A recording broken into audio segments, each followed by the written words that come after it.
Welcome to another episode of Monthly Review. This time around, let's talk about the CDs that were released in April 2023. And let me tell you, this was a really awesome month. So let's talk about the best of April 2023. So I have my cheat list in here in front of me because there were a lot of CDs released this month. Some of those I have yet to review, others I've reviewed recently, and I'm going to talk about those because of my excitement for them and also because I was surprised with some of those. So first off, let's talk about Mamoru Miyano's Quiet Explosion.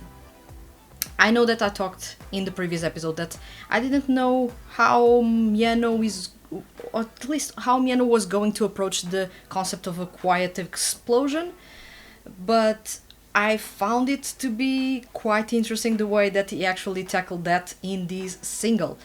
For the first time in a couple of years, I must say, this is perhaps the most innovative that Miyano has been in a single. He brought forth this time around rock music, orchestral, hip-hop, R&B, and of course the core pop with a slight twinge of EDM in there. But while he has done all of these music genres before and has used elements from each in previous releases, this time around we got something that blended some of those elements in a completely different way. Quiet Explosion is a good example of that. The title track actually strays away from anything that Miyano has created before, and we get a song that has the beauty of the strings given that orchestral feel to the song, but at the same time we have a certain aggression coming from the low guitar riffs, and then you have a really tight beat that is quite exciting, building up the tension to the chorus, and you barely even notice that the tension is building up slowly, given how simple the beat is. I love this song for, of course, those factors, because it is a composition that you usually wouldn't find in Mamoru Miyano's repertoire. At the same time, because the sound is not as usual as you would think, especially coming from Miyano. In a way, it reminds me of New Order, but the way it is executed is completely different. And it sounds more mature, and when I say mature, I do not necessarily mean sexy, I mean that it sounds like it has some thought into it, and that thinking got into the song in a way that everything is deliberate, but it is so subtle that you barely notice. And what I found even the most interesting in this song was the vocal performance. The vocal performance was off the charts.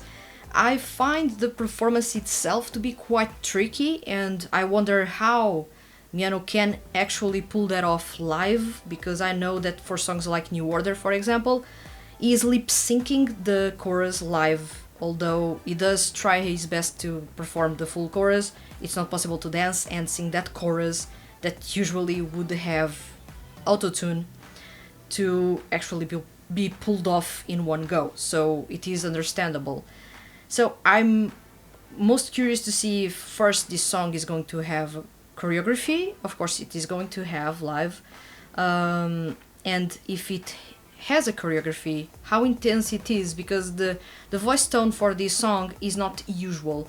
Miyano is singing in a mix of not screaming but also not performing high notes. It's a weird limbo in there, but it sounds really, really tasteful. But at times it sounds as well, if you take a closer look at it, or pay closer attention to it, it sounds a bit like he's forcing his tone to sing that part, like a bit above what he's singing, he would be stretching his voice. So it is almost in his limit for that range specifically. Still, he pulled that song off in a really fantastic way, and I couldn't ask for more. I found myself revisiting time after time after time, after reviewing it. So it is a really good song. I do recommend it to listen to. I usually don't find the songs that he features in anime series to be all that amazing. There are some that are absolutely amazing, but not all are winners. And this time around, this one is a big, big winner for me. And we have the B-side tracks as well are amazing. I did find, however, Greed to be a song with a weird mixing throughout. It is muddy, especially if you are paying closer attention and not listening to the song with bass enhanced headphones. If you are listening to the song with clear, clean headphones, you will find this song to be murky, and it shouldn't. Murkiness in a mix is something that you can actually notice when you are listening to music using bass-centric headphones, because the bass-centric headphones will enhance the bass frequencies, and if the song was not intended to have those frequencies enhanced, it will sound a bit confusing or not as clear as it should. But this time around, even with clean headphones, it is murky, and the bass line is really intense, the bass on the drums is also really intense, and it actually merged in a way that when the drums enter, the crash and the cymbals sound more like effects than cymbals, and that's weird. They do not splash, they fade, and that's because they are being basically buried underneath all that bass going on in there. While it's not necessarily a bad thing to have a lot of bass, I do love a good bass line, and I'm really biased towards a good bass line. I also am aware that a song that relies too much on bass and cranks up too much the bass and doesn't have any high frequencies to counter that is going to sound weird in the final mixing, and that's what happens in Greed. Although it had everything to be my favorite song in there, because I'm a big fan of rock music, it ended up not being my favorite song in this single at all. So it is weird how that mixing ended up being, but then again, this is a kind of an experimental single, and I do like what Miyano was trying here, and his composers and mixers were trying here. I do hope that they continue to do so in upcoming releases, but of course not disregarding the fact that Mamoru Miyano is actually a really good R&B pop singer, and we desperately lack those among seiyuu artists. We only have Yuma Uchida performing R&B pop, so why not Mamoru Miyano returning to his origins as an R&B pop singer? For me, I would be all over that, because that was the music that I fell in love with, and that was the music that, as soon as it started to disappear from Miyano's repertoire, I started to drift away from his music. But as of late, he has been returning to R&B music, and R&B pop has been really a feature in there, alongside beautiful ballads and the occasional bubbly pop song or intense rock tune. This time around we have two sort of rock tunes in here, and I can't complain. After all, Miyano sings really well, that's a given, and at the same time I found myself to be surprised way over what I was initially expecting from this single. So that's a really good sign that it was good. It was a single that I ended up repeating quite a lot, and Invincible Love. That's a song that is all about its R&B, smooth R&B, low or down-tempo R&B sound, and it is really warm and cozy. I do love when Miyano shifts from that slightly alluring, passionate R&B sound, like in Never Friends, for example, to this type of R&B that is more emotional, more passionate, but not as flashy in being passionate. So this song was really awesome. As a whole, Quiet Explosion by Mamoru Miyano is, for me, the best CD released in April 2023. We have Yuma Uchida with Salt and Sugar. Honestly, it is an amazing single, however, I've heard better coming from Yuma Uchida. So, with the bar raised so high, it is easy for a single as awesome and as close to perfect as this one to miss the mark. It is inevitable because the bar is so high. At least I've set that bar really high given all the quality that Yuma Uchida has delivered so far. So it is expected for him to always be that good. He hasn't, contrary to Mamoru Miyano, he hasn't been experimenting with his sound. He is actually quite comfortable performing his unique blend of R&B pop, then performing a pop rock tune, usually. This time around we do not have that. We do have a semi-acoustic tune that has a bit of funk in there, some hints and bits of ska. I'm talking about Happy Go Journey. And then we have a song that reminds me a lot of the songs in Horizon, and that's Kaze de Aritai. That's a song that when I was listening to it, it almost felt like a rush, a gust of wind coming to you, and you couldn't really do anything in that moment. You simply had to take in what was happening around you. It feels really like wind is flowing through you, which is easy to achieve in a composition, but it's not as commonly done.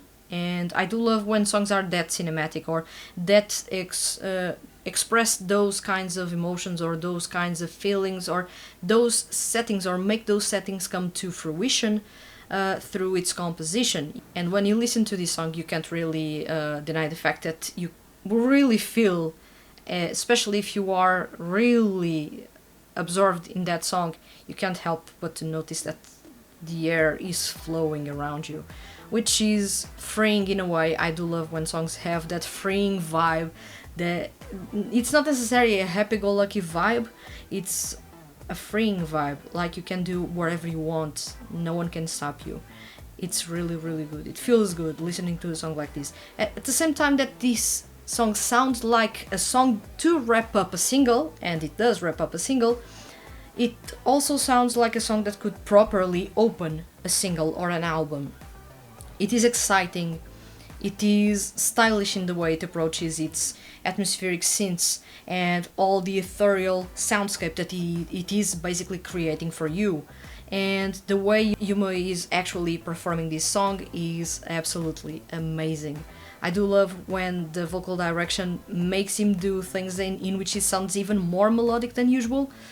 And in this case, he sounds really, really melodic. And I do love a whole lot to listen to him showcasing his vocals and really just have fun and make listeners have fun alongside. So that's an awesome song. I did find it to be my favorite, Kaze de Aritai. And I would love to see this song performed alongside Vibes, for example. And then we have Salt and Sugar, the title track. I said in the previous episode that I thought this song was going to be really bubbly, and that I'm not fond of bubbly music. If you follow the content that I create here, you will know that I'm more of a rock person than I am of a pop person, and within pop music I really don't like bubbly pop. So that kind of cheesy, bubbly, happy-go-lucky pop is not really my thing. So I usually take a step back whenever I see that an artist that I like is going to release a song in that vein, because I usually do not, even if it is a favorite singer of mine performing such a song, it's really hard for me to end up enjoying it fully. I was afraid that was going to happen in here, but Salt and Sugar is not as happy-go-lucky or as bubbly as I expected, which is a good thing, at least for me. So we got a song that has a dual charm, of course the salt and sugar sides, and for the salt side we have a more melodic style of singing, we have strings in the background, and for the sugar side we have rap, a big bass line, a booming bass line, and a really tight beat. Those two together in the chorus create really tasteful sound that I ended up enjoying more than I expected. All in all, Yuma the Salt and Sugar is actually quite a good single. I wouldn't say the best in this month, but that's because Mamoru Miyano is absolutely amazing in Quiet Explosion. Then we have XlamV from me. I said that I was excited about XlamV. I said that I really enjoy the music in Versus Ambivalence, although this is a really underappreciated franchise that actually had a really awesome concept of having 14 idols, with each seiyuu voicing 2 of them, 14 idols trying to become a 7-idol group, or which is to say almost like an elimination or a survival idol show in which you, the fans, or us, the fans, got to vote and decide who made the cut for this final group. There's not many people supporting this project, which is unfortunate because the quality is there. And the lineup that we get in XlamV couldn't be any better, honestly. We have so many baritone voices in there, but also we have the versatility of those baritones or bass singers performing as baritones that can go high or low to provide the support that the group needs or provide the depth that the group may need in a specific song. And what we got in here from me was a song that was hinting at being an up-tempo EDM dance floor banger, but actually it ended up being a down-tempo pop tune with some EDM elements, but without focusing too much on the EDM, leaving the soundscape open enough for the vocals to stand out individually and everyone to, in a sort of way, present themselves to the public, but not being as cheesy as literally presenting themselves to the public. So each member took turns performing their parts, opening the song with Tasuku Hatanaka's vocals that are mesmerizing, really. If you haven't paid attention to his vocals with XlamV, or even when the whole group as Versus Ambivalence was performing, you need to do that, because he is an absolute unit in this group. He is a powerful vocal leading the way in a song that ends up being quite inspirational, exciting, and hopeful in tone. Then we have Makoto Furukawa. Makoto Furukawa actually was alongside Chiaki Kobayashi, was the vocal that stood out the most in this song. Makoto Furukawa has a big chunk of the first chorus for himself, and he does have in the bridge a part in which he raises his tone, goes for vibrato, and doubles his tone, which is crazy how he does that in a way that made chills run down my spine. It was that good, and it felt really, really good. Chiaki Kobayashi has been impressing me a whole lot. I felt that his voice was not standing out as much as it should with Versus Ambivalence, the 14-member group, but now that we have 7 members, he's clearer than ever, and he's performing in a comfortable mid-toned vocal range, as I should say a low tenor, high baritone. I do not know for sure his vocal range, but he's standing between both. And the way he's singing in this song, I found it to be quite stylish. I was not expecting something like that, and I was not expecting him to be that imposing in the way that he was performing, quite charismatic at times, so I found myself enjoying his performance a whole lot. Those were the 3 members that stood out to me the most: Tasuku Hatanaka, Makoto Furukawa, and Chiaki Kobayashi. We do have those individual parts in the verses, and then we get to the chorus. The chorus is absolutely amazing. When you get to the chorus, each member takes turns, but they bring another member as their backing vocal, performing the same part that they are performing, but they are in a different key. So if the person performing the song in that part has a high key, the one performing the background vocals will be performing a lower key, and vice versa. And what we get is a showcase of both voices at the same time that we get to listen to how technical the group can be and how good they are harmonizing with each other. I did find XlamV's From Me to be one of the best singles released this month.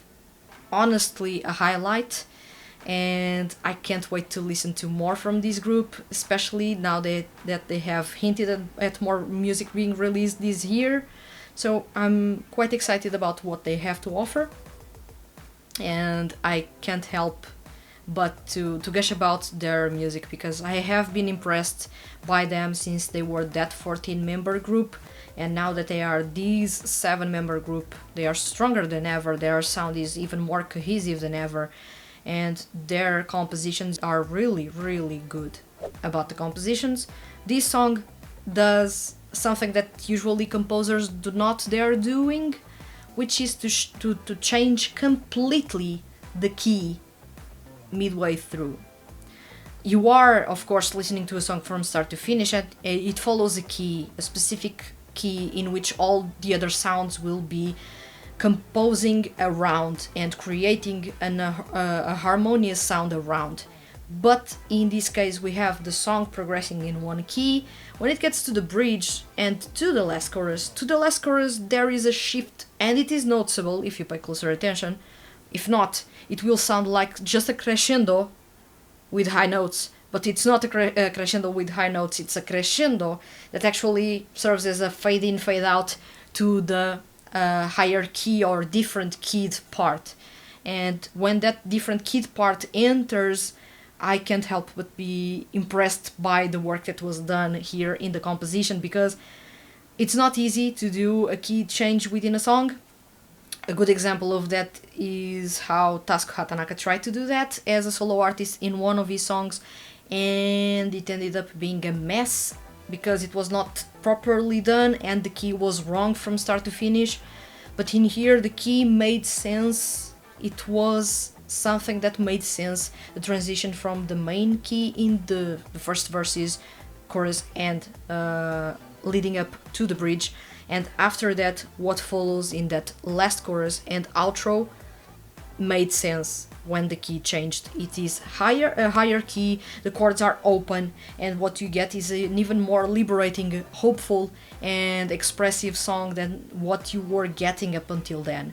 So I do recommend you to check this song, if not for the EDM pop that you may or may not enjoy, or even the vocals that you may or may not enjoy, but at least for how ingenious is the composition, how it stays so well throughout, and clear and clean throughout in the mixing, both for the vocals and the instrumental and all together.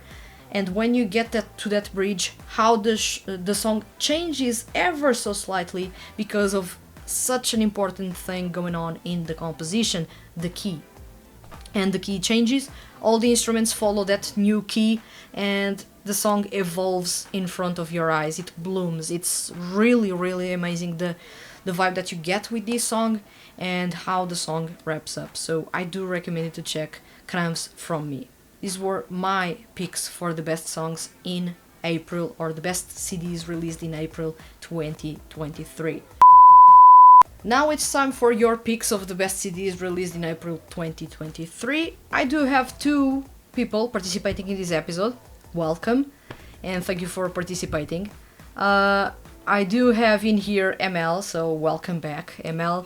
And ML says, this is technically from March, but it was released on the 21st, so may I mention it now? Yes, you can. It actually will fit right into this episode. Tsukito's Hakudo to Etoile was my favorite. It's a quite simple piano ballad, and quite short too, but let me tell you, the vocals are so good. Tomoaki Maino and Wataru Hatano is a pair I didn't know I needed. Well, that's a pair that you really must check. When I'm not an active Tsukito listener, and I'm not necessarily a fan of the franchise itself, I do listen to some songs here and there, and I do know that whenever a song has Tomoaki Maino or Wataru Hatano, you usually have a good thing going on in there. And this time around, when I was writing the news and I saw Tomoaki Maino paired up with Wataru Hatano, I really saw that, yeah, this is going to be a good song. You are in for a treat if you are a Tsukito fan, because they are amazing singers. Both perform in the lower ranges, which in and of itself already makes a song really shine. Tomoaki Mino is a vocal chameleon, so he can do anything in there if he wants to. If he wants to go to the high notes, he can go. If he wants to go to the low notes, it's a treat for us, and it's really simple for him. You do have Wataru Hatano that is amazing, working alongside another seiyuu. He is a master of harmonizing with others and really read the room and know how to behave or complement another singer. So having these two singers together performing a piano ballad, well, now I'm curious to check the song. I may check it because I do love both singers in this lineup. So I may check this song, and perhaps I may have some opinions in the next episode. So thank you very much for your pick. And then we have Unwelcome. So welcome to this episode of a monthly review. It's the first time, so welcome to this feature. And Unwelcome says, I'm waiting for the XlamV debut album, so I'll be back writing comments about it by putting the same name so you can recognize me. Although I don't know if it's allowed, and maybe I'll take another recommendation in the process. Do not worry, you can leave as many comments when I usually put the form for you to fill in and say what you enjoyed, what you recommend. You can send various entries. For example, if a CD is released today and you want to write about that CD, do write in about that CD. But if next week something that is released and you enjoy it and you also want to talk about that, you can also participate and talk about that specific CD. What is not allowed is to write several times about the same CD just for me to talk about that specific CD. That's called spamming, and I usually ignore people that do that on purpose. So you are pretty much okay to reply as many times as you want to the form when it appears. That's why I do weekly reminders that you can participate, because every week new CDs are released, so do not worry. And if you can't, because the form is already closed, you can also leave those impressions in the comments on the video regarding the music released in that specific month, because I usually, and I do this a whole lot, I reply to all comments on the channel. I do take that time to reply to all the comments because I do love to exchange impressions about the music that I listen to and that you listen to. And in the meantime, I do get recommendations from you, and we actually get to learn from each other new things, so it is quite awesome. Unwelcome, you are looking forward to XlamV's debut album. In this case, this was a debut single, so a digital single. They will be releasing music soon, and it is going to be physical, so it is going to be something more robust with more than one song. But as it is XlamV's From Me, the digital single is amazing. You will enjoy, and I hope that you have already listened to it. You will enjoy it a whole lot. If you haven't, the first part of this episode may be a spoiler for you, so apologies, but it's really an awesome song. And even if that's a spoiler for you, I still welcome you to listen to the song with an open mind and actually make your conclusions while you listen to it. So thank you very much for your comment. And that's all for your picks of the best CDs released in April 2023. Let's go to the next section. It's time to talk about monthly choice, that corner in which I mention three, sometimes I go overboard, but 3 CDs or 3 songs that I have been listening to and really have been on repeat on my site, and I want you to take the time and check them. So this month was a bit tricky for me to actually have or find time to review music. I have been postponing quite a lot that challenge to review the 62 CDs. As of recording this episode, it is April 29th. I have reviewed, out of that pile of 62, I have reviewed 10 only. So that was the bare minimum that I could get in this month, unfortunately. So that challenge will go down the drain, and I will be basically reviewing music casually, perhaps it works best. But still, I got to review plenty of CDs and I found myself enjoying a whole lot the new music being released, but at the same time I went on to revisit some artists that I miss right now or that usually have good vibes for me. The first CD or song that I'm going to recommend you is Rivale's Now and Then. So Rivale, or the whole Idolish 7 franchise, celebrates its 8th anniversary this year. And to celebrate its anniversary, Rivale released Now and Then. And this song has everything I love about Rivale and more. And I do enjoy a whole lot when Rivale have a mature sound that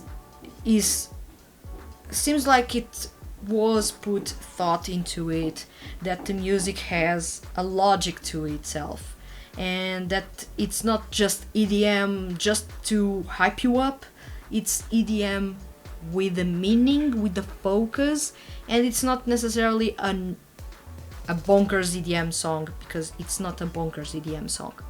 So we do go look back in time, and we also look to the present when it comes to this song. And Rivale goes back to the past to bring those hyped up EDM synths just for the intro, because after that the song actually evolves into something more closer to the sound that they now have. That intro slowly fades away to a jazzy mixed with funk and pop tune that is more in the matured, experienced idol type of sound than what they were initially doing, which was hyped up EDM music. Right now I will say that Rivale are at their best. Their music sounds good, their vocal direction is amazing, but all those things only work well if the vocals are good. Because you may have the best instrumental ever, you may have the best vocal direction ever, but if you do not have good singers, that goes all down the drain. And in this case, Rivale have grown enough to be solid singers in a way that you do not have to worry about their quality on the vocal end. They can deliver. They found their comfort zone, and they now have a harmony between each other, between Soichiro Hoshi and Shinosuke Tachibana, in a way that they work well together. They found that their optimum point working with each other, and the compositions reflect that, the vocal direction reflects that, and the sound is a result of the group growing older, more experienced, and it shows an idol group growing. And I do not find this as commonly in 2D idol projects. Usually you do not find a group evolving over time. These may be a bit controversial, but for example, Starish have basically the same sound as when they debuted. You can't really notice any growth in the group music. You can notice, however, some growth in the individual songs. And what I like to find in groups, it was something that lacked for me in Utapri, is that sense of a group growing with time. Of course, it is a bit frustrating if you are a fan, because you know that eventually the group will have to end sometime in the future, and if the group is growing older, as you are also growing older, they will eventually, making sense in a story, have to end that story, because you are not an idol, or hardly will be an idol in your 30s or mid 30s. So that's something that you need to understand. If an idol group, a 2D idol group, is actually growing older as you are growing older, a good example of that are those groups in the Tsukita and the Tsukipro franchise. If the characters are growing older as you are growing older, eventually those projects will end, because the idols will reach an age in which is not natural to have idols. So do notice that if you have growth, you also have a limit date for those groups to exist, which is a pity. But at the same time, it is awesome to see something that gives a more humane vibe or characteristic to the groups. It's not just the 2D idol group releasing music and they are perpetually 18-year-olds that are perfect and it's almost a decade and they are still in the same age. No. You see that evolution going on in there with their age, and you see their sound and hear their sound evolving over time as well, and you have a narrative also evolving with them that makes sense. So the Idolish 7 franchise is among one of the best 2D idol franchises. For me, actually, is the best 2D idol franchise, because the two best 2D music franchise is, of course, Dear Vocalist, at least for me. But they are undoubtedly the best because of how they interwoven the narrative with the growing of the idols, and they actually growing alongside us, the fans, growing older with each passing year. So that's awesome, and their music reflects this. All this tangent was to say that Rivale's music is evolving with time, and we do listen to all those elements from previous songs, from years, from different years in which the group was trying different things. But you notice that the big brunt of the song is the sound that they now have, that matured sound, that touch of acoustic with jazz and funk that is going on in their music, that is incredibly danceable, really bouncy. At their core, it is still danceable music, and it doesn't need to be hyped up EDM music, which usually is not that technical, ends up being a bit too much of noise, and it doesn't get good with time, much on the contrary, because EDM music usually follows waves, trends, and it easily can sound outdated, whereas funk, jazz, and even rock barely sound outdated, despite aside from some specific music genres or sub-music genres. But still, I found Rivales now and then to be really good. For all of these reasons, I do enjoy a good narrative. I do enjoy seeing idol groups being more than just something that sparkles and that puts or gives joy to someone.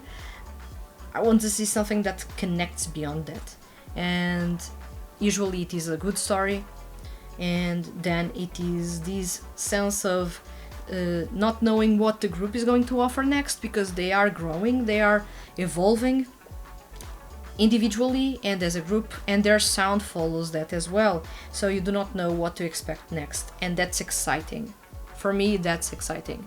That's what sets the franchise apart from all others that do not want to go this way, because that this way they would have to think of when to stop a project, because if the idols are going to grow old, eventually the project has to stop, because they will no longer be okay age-wise to be idols. So I can understand why some 2D groups avoid, or some 2D projects avoid altogether making the idols follow the common passage of time for us. But still, I enjoyed this song a whole lot. It was a look to the past while presenting it with the sound from the present, and I did enjoy it a whole lot. Then I revisited Hound Roar's Unfair. I love acid jazz, I do love rock music, and more than all of that, I do love Toshiyuki Toyonaga's vocals. That's me being completely biased here. But what more is there to say in here? Hound Roar have a unique acid jazz rock sound. Acid jazz is a mixture of rock, funk, jazz, and soul, and it reflects in the instrumentals as well as in the way the song is performed, and usually you require a really good singer to perform acid jazz. Otherwise, it won't sound that good. It may even sound completely flat, or like someone is trying too hard to sound groovy when they have to sound naturally groovy. So I do find Hound Roars Unfair to be a really good song. It's not as perky as previous songs of theirs, but it is still the right amount of entertaining, and I usually listen to Hound Roars music to relax. I find jazz music to relax me a whole lot, so I do tend to gravitate to jazz music or acid jazz whenever I want to have fun, but at the same time relax a bit. So that's my suggestion here. Also in the same vein, because that's Toshiyuki Toyonaga once again, it's Momochi's Guren Shinjo. That's not a song that I recommend you to pay closer attention to the lyrics, because that song is violent. It's in the Dear Vocalist franchise, and Momochi is really a psychopath. So that says a lot about the lyrics, but still, character aside, because when you are listening to a 2D music project, you can be also the type of person that listens to the music because you like the music, not necessarily because you like the character or because you like the voice actor. I'm the type of person that gravitates to music because I like the music. If I end up liking a lot of music in one project, then I start liking the project. But usually I'm someone that gravitates to good music, and in this case I gravitate to Guren Shinjo. But of course I do love the Dear Vocalist franchise, so that's a given that I would be enjoying the music in here. Toshiyuki Toyonaga's Momochi usually has a weird allure, but at the same time he sounds amazingly dangerous. That's a weird balance in there that makes the songs quite enticing to listen to, but when you realize that it's not necessarily enticing what is going on in the lyrics, you get that, whoa, I was not expecting that.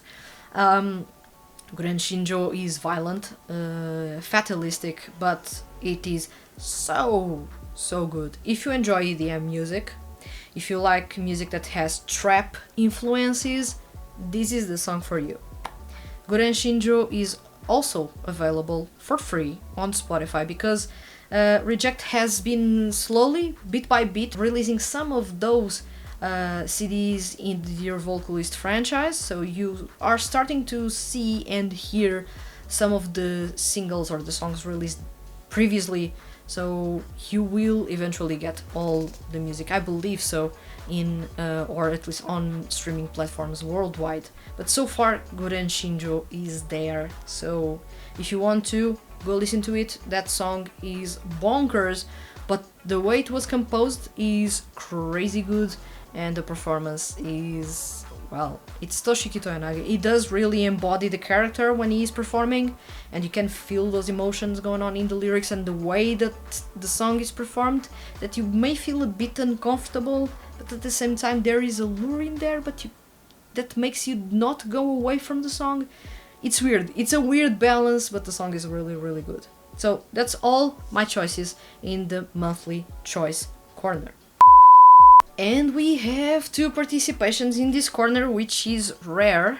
Welcome back, ML and Unwelcome. ML says, I've been rediscovering Enlight Tribe lately, and I wanted to say Esmeralda's latest song, Rebuild, is amazing. It's slightly faster paced than their previous songs, and Terashima's singing was extra powerful. You're getting me excited about this because I have yet to review this single. I'll never not be surprised by how he sings in Esmeralda. It's so different to what I'm used to, which is A3 and Skipro. And as it's usual for the group, the bridge is impressive, but this time they gave all 4 members a solo part, and it worked surprisingly well. So it happens that this time around they got individual parts, which, well, one thing that was ticking me off a bit in the previous single by all groups in the Enlight Tribe franchise was that they decided to put a unison in there, and unisons in rock music usually sound bad. It's something that is so 80s stadium rock vibe that it doesn't necessarily work on record. So it's good to see that finally they get individual parts, and I do hope that those sound good. I will take your word for it, ML. But I still have to review that. It's good to see that the song is a bit faster, so it may go in the veins of punk rock music or hard rock with a bit of speed going on in there, which is good. Junta Terashima doesn't get the credit that he deserves for the work he does for Esmeralda, or even as a singer in all 2D music projects he's a part of. He's such a delightful singer, technical, incredibly technical, with a vocal range that is ridiculously good, yet no one, or barely anyone, gives him credit for what he does. I absolutely love his voice, and I would love for him to get more credit for what he does, especially with Esmeralda. He's insanely technical. He's doing things that no other seiyuu can do, or that no other seiyuu has shown before, and he does those without an issue. And he's doing those live, which is a testament that he actually can do those pretty easily. And people still do not appreciate him enough, which is a pity. I do find his voice to be so sweet in that baritone warmth, but people actually do not care that much, which is yet again sad. So it is really good to see that you are revisiting the Light Tribe franchise. I'm hoping really good things to this franchise in this year, and I have yet to review those singles that were released recently. But Esmeralda is always the band that I look forward to the most because they have that heavy rock sound that I love. And Junta Terashima, well, is among one of my favorite singers among male seiyuu, and I always look forward to his performances. So thank you very much for your suggestion, ML. And we have Unwelcome, and Unwelcome, you really made the tricky stuff for me, which is to say, I have been writing about Unite Up. It's relatively new to the music project or mixed media project that recently had an anime adaptation. I was writing a feature about this franchise, but you basically wrote that feature for me. I'm not going to steal this, but well, let's use this as a good example for everyone in lack of a feature on the website. You did an amazing job at summing up the franchise, so let's check it. So, Unwelcome, you say, Unite Up. I would like to mention each unit and its strengths, but the comment will be too long. The comment is already a bit long, but feel free to do so. Don't worry about that. I think it deserves a review for each unit and solo songs, original song of the characters in the channel, singing by the seiyuu. But I hope if you can give it an analysis in the future. It looks like a project that will grow over time. My problem with these types of projects is that usually they will go way too much into EDM music, and I'm not a fan of EDM music. So I usually tend to check them. I realize that I will not be reviewing those really positively, and since I do not like to be that party pooper type of person that arrives to just talk about badly of a song that I didn't enjoy, because that's not really a music genre I enjoy, I try to avoid doing so. So if you usually when I'm not writing about a project, it's because either I do not have time to review it, there are too many groups for me to review music from. That's the case with Ensemble Stars and The Idol Master. That's way too many groups for me to review. I already review 200 CDs per year. I couldn't keep up with those two franchises at the same time. That would double the CDs that I review. I do not have that much free time. And same thing with Utapri, because there are many songs being released all the time. And there are other 2D music projects like Station Idol project that I can't keep up with because there are too many members in there. So if it is something that is more manageable with one or two groups, 3-4 groups in maximum, and there's not too much music being released as frequently, maybe I may check. But if it is something really intensive with a lot of music being released, I do not have the free time, unfortunately, to dedicate to that. That's why I simply have been avoiding reviewing music by some 2D music projects, although they may sound quite exciting. So returning to your comment. In this case, Jack's band of the Unite Up franchise, there are a lot of songs. In general, Superstar ED, Superstar Ending contain a memorable and energetic chorus. Each one left me wanting to hear more. The lead voice is Gakto, the person behind is Masa. There's no information of him in the seiyuu field, so this is his first role. For my part, his vocal range and tone has left me in a state of dreaming. His voice sounds crystal clear, he can convey his emotions and energy in each song. Moreover, each song is catchy, some kind of story where you feel youth and passion. Definitely the strongest unit for me. In addition, there are the voice of the rest of the band. They sound good and have recognizable tones. They can follow the energy of Masa. So you have Apple, A-P-P-L-E, where the 5 members sing with summer vibes in the background. They cheer you up, and the first listen is memorable. I like the guitar strumming, the drums drive well the tension of the song. In addition, the depth of the bass wraps everything well. That's a good sign. There are more details, but I can't quite perceive them. It's the first song I would recommend to anyone. Storm's Eye made me feel part of a concert, is quite inspirational and gives you strength. The instruments sound clearly, making a great synergy with Masa. I don't know a lot of the composers or if the mix of the songs is okay, so I would like to hear your thoughts. Also, I would have liked to comment on the solo songs of Gakto Masa, so it remains as a recommendation because it's not part of the album.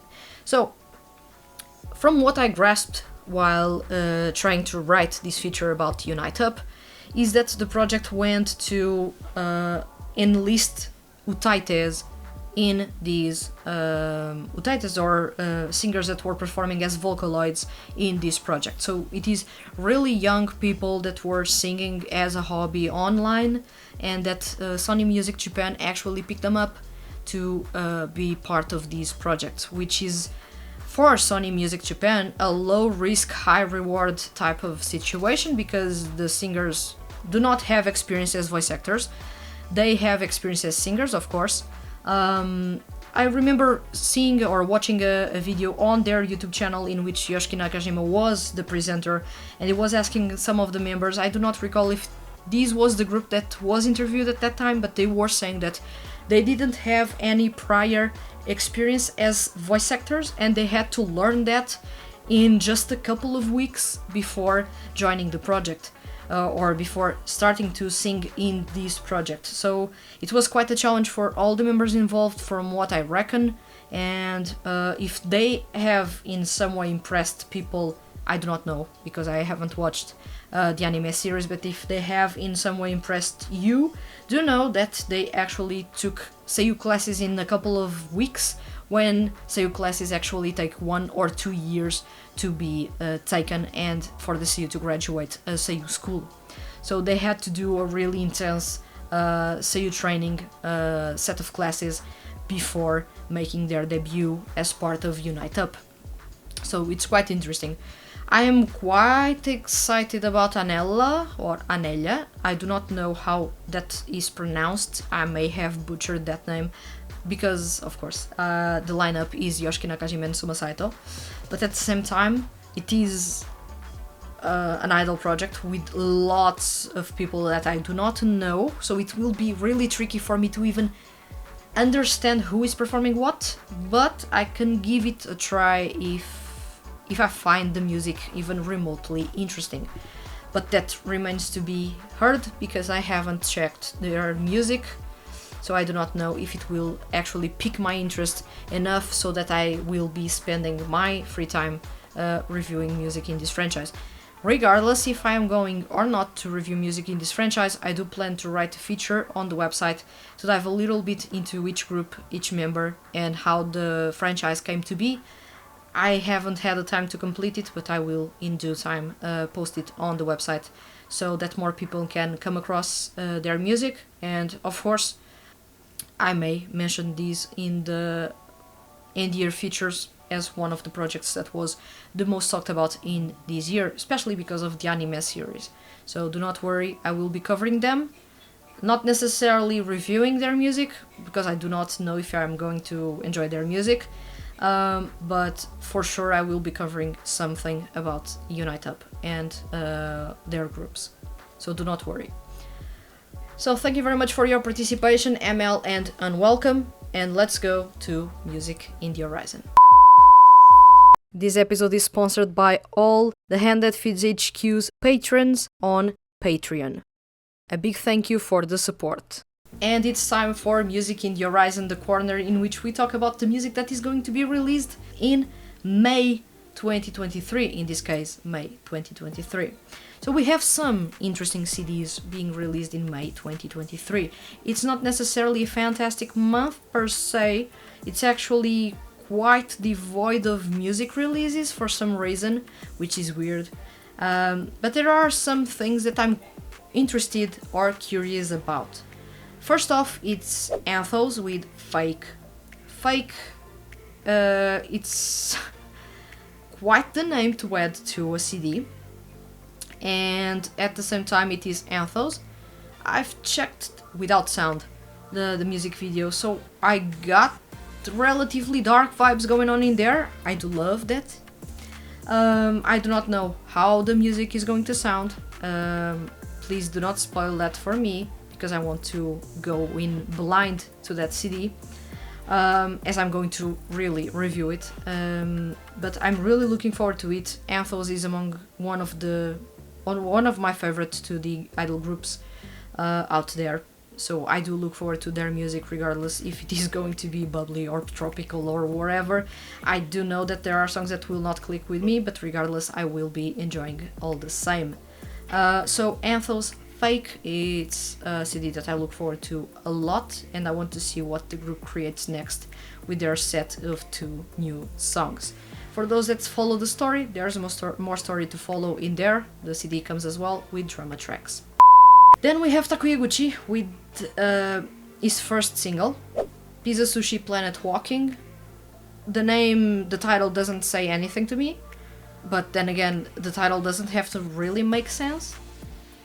I'm worrying a bit about this CD, and that's because I was not the biggest fan of Egurand, and if this goes in the same thing or the same vibe as that CD, I may not enjoy these at all. So I'm going with some caution to this CD. I do hope to be surprised, pleasantly surprised, but I'm not really that hopeful that that is going to happen. I felt, at least when Eguchi debuted, that he was going to take his music more seriously, but it ended up changing quite a lot in recent releases. So there's the occasional song that is quite nonsensical. That's not really my thing. I can understand that why some fans enjoy it, and I can understand that it really sounds good in a live context, but that's not really my context as someone that will never attend the live shows. So I want the CDs to actually be clear and not need to be complemented in a live setting to actually sound good. They need to sound good right off the bat. So I'm looking forward to listening to this CD, but I do not have high hopes for it because of how Egurand ended up being. So that's mixed feelings about it, but still, it's Takuyaguchi and I do love his voice, and I hope that he returns to releasing good music. That's of course by my standards. Perhaps for you the music is already good. And then we have Kenichi Suzumura with Roots. It's been over 2 years since Kenichi Suzumura released Bright. That's an album that went under the radar for many people. That's an album that is amazing, quite flawless at its core. Kenichi Suzumura is a really good singer-songwriter. There's no doubt about that. I do enjoy his music because he is all about rock music, not the aggressive type, but that feel-good, warm type of rock music with a lot of acoustic elements going on in there. But still, people do not pay that much attention to his music, which is a pity yet again. On my end, I do enjoy his music a whole lot, so I'm looking forward to Kenichi Suzumura's Roots, and I do hope that he actually brings something interesting to us. I do not have a doubt that he's going to release something that I will enjoy.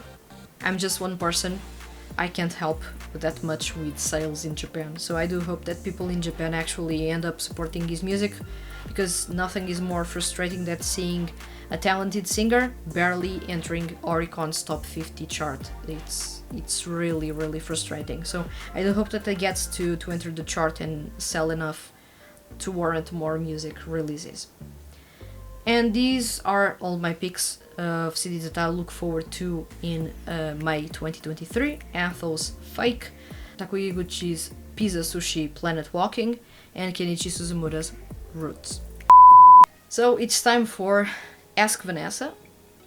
I do have one question, however, I'm going to reply to what I said in the previous episode, because there was a countdown, so Soma Saito fans assemble, please. We're going to talk about Soma Saito.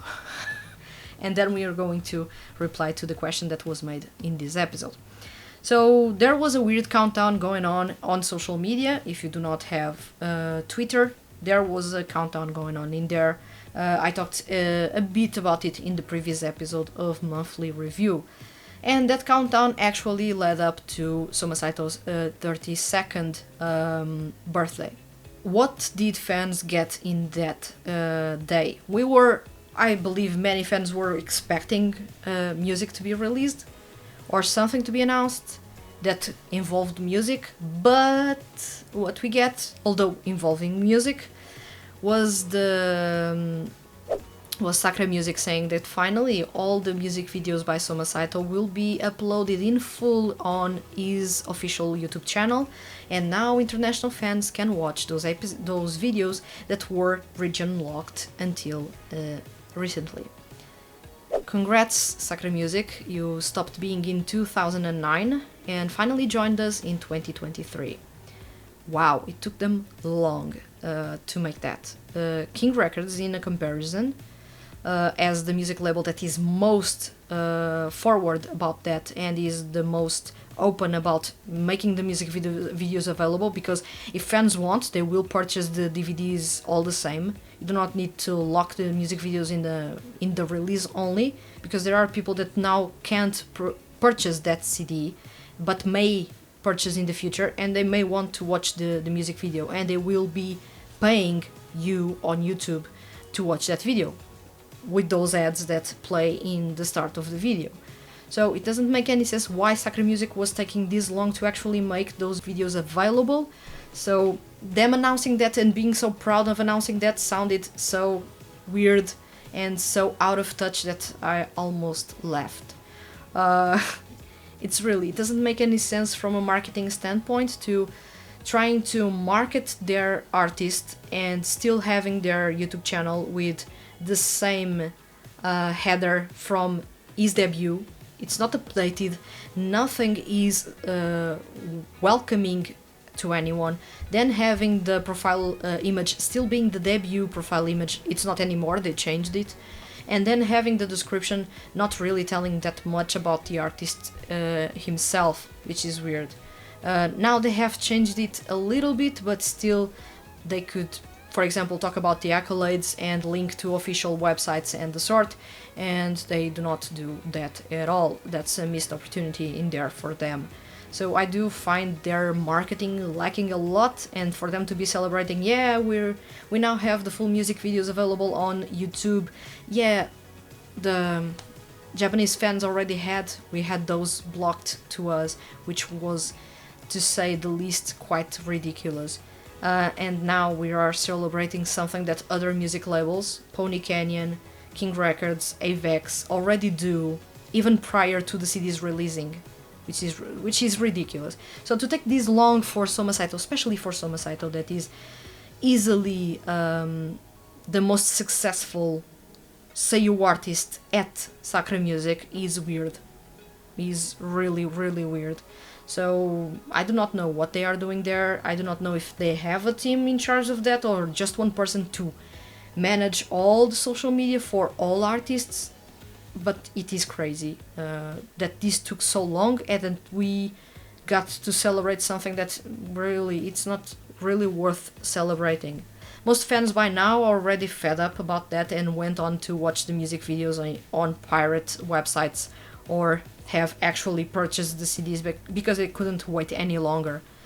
But if they wanted to show the music video to a fan, to another person that they wanted to become a fan, for example, they only had, with luck, previews of the music videos, and people would be thinking, well, it's all these. Yeah, unfortunately, it's all these because they are so obsessed with people violating their copyright that they were obsessed with not making the music videos available in full on YouTube. That problem is now sorted, but still, why was this a problem to begin with? And there are many artists that no longer release music videos in a DVD alongside a CD, because it doesn't make any sense. Most people no longer have a DVD player, and not many people have the money to purchase a Blu-ray player because there's no need for that. Almost everything is digital right now, so the music videos should be, right now, primarily something that you put online, and when you are creating something to give to the fan. With that being said, when the fan purchases a CD and it brings a limited edition, the limited edition should feel limited. So instead of bringing just the music video, it should bring the making of, and the making of shouldn't be just 1 minute of a slideshow of photos taken in that recording, or the seiyuu not even addressing the camera once while creating the music video. So that's not necessarily a making of. So I believe that in some way artists and music labels fail a little bit to address fans in a more exclusive way. You do not need to create exclusive clubs. You do not need to create subscriptions or the sort. You need just to deliver something that feels exclusive and that makes people want to purchase the CD. Not necessarily purchase the CD because it has a ticket inside with a code that you can get first press tickets for something. That's not necessarily something that brings a lot of people with interest to that CD, but instead making sure that the CDs bring something more than just the music and the music video, brings something that is more personal, that is closer to the singer, an interview perhaps about the CD, exclusive to that limited edition DVD, for example. But still, Sakura Music were celebrating that they released all music videos by Soma Saito up until now on YouTube. Well, congrats to them. Congrats to most of us that were championing towards Sakura Music doing something. Finally they did something, but it took them so long. They missed 6 years, while other music labels are already in front of them in that department. At the same time, they announced the release of a DVD with all music videos released up until now, an acoustic live show that was held live last year, and an exclusive interview by Soma Saito talking about his 5th anniversary. So, is there some excitement in this? Personally, and as you may have noticed, looking at the background here, I do have a lot of content about Soma Saito. And I'm a big fan of Soma Saito, but I will admit, not even half of the music videos released by Soma Saito are good. So why would I want something that involves the music videos? The music videos have only been good since Kesho Sekai. Previous to that, those music videos were a bit questionable. So I do not feel the need to actually get that, so I won't be getting that at all. Will I miss an acoustic live show? Yeah. Will I miss an exclusive interview? Yeah. But that's not something that really makes me instantly go spend money in that. I do feel that there is more value to the music, and just a compilation of music videos with a really short live show and an exclusive interview that, knowing Sakura Music, the interview may be only 5 minutes, it's not worth the money, at least for me. But still, that's an exciting announcement, and it may pique your interest. As a long-time fan of his music and a big fan of Soma Saito himself, I'm not that interested in the DVD, as strange as it may seem. If you are getting your news from here, the news is that the full music videos by Soma Saito from his debut up until now are now available for free, open to everyone in the world to watch. So do not worry, if you want to revisit or watch a music video, you now can. And also DVD featuring all those music videos that are already now available on the web as full versions, plus an acoustic live show that was held last year, and an interview are going to be bundled up and released when Saito celebrates his 6th anniversary as a solo artist. So, all to say, June. And we have a question by Unwelcome. So, Unwelcome says, XlamV will debut this month, so I would like to hear your comments, maybe a before and after as versus ambivalence. Each seiyuu performed in an exceptional way during the last year. Also Vedlip, about the realization they will have and the quality behind their voices, talking about techniques and potential ongoing. Uradol is a project which takes a few months. I'm curious what will become of them so far.